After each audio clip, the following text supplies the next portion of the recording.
বাংলাদেশের ইতিহাসে সবচেয়ে বেশি ত্যাগী আপসহীন নেত্রী গতকাল আমাদেরকে ছেড়ে চলে গেছেন। উনি অনেকদিন অসুস্থ ছিলেন, কিন্তু তবুও আমরা সবাই হয়তো মনে একটা ভয় ছিল যার খুব বেশি দিন আমাদের মাঝে নেই।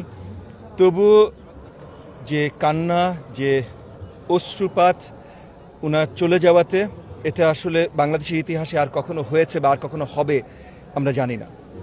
উনি বাংলাদেশের জন্য যা কিছু করে গেছেন, দেশ জাতির জন্য যা কিছু করে গেছেন, এইটার রেকর্ড কেউ পার করতে পারবে আমরা বলতে পারি না। তবে এখন আমাদের একটা মাত্র দায়িত্ব ওনার স্বপ্ন বাস্তবায়ন।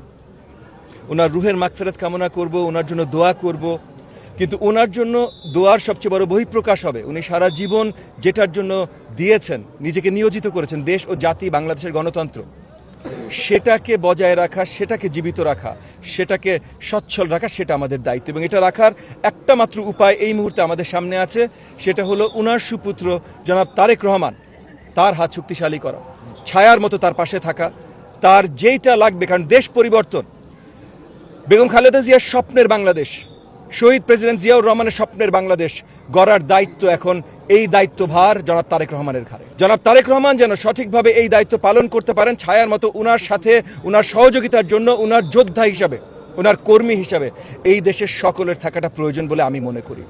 আজকে আমরা শুধু আমাদের আপসীন নেত্রীর দোয়া মাহফিলে আসিনি, উনার জানাজার জন্য আসিনি। আজকে এসেছি যেন উনি যেটাতে বিশ্বাস করতেন সেটা বলিষ্ঠভাবে বাংলাদেশের 20 কোটি জনগণ ধরে রাখে, এবং এটা ধরে রাখার জন্য ওনার সুপুত্র জনাব তারেক রহমানের নেতৃত্বের পিছে যেন এক কাতারে আমরা সবাই দাঁড়াই,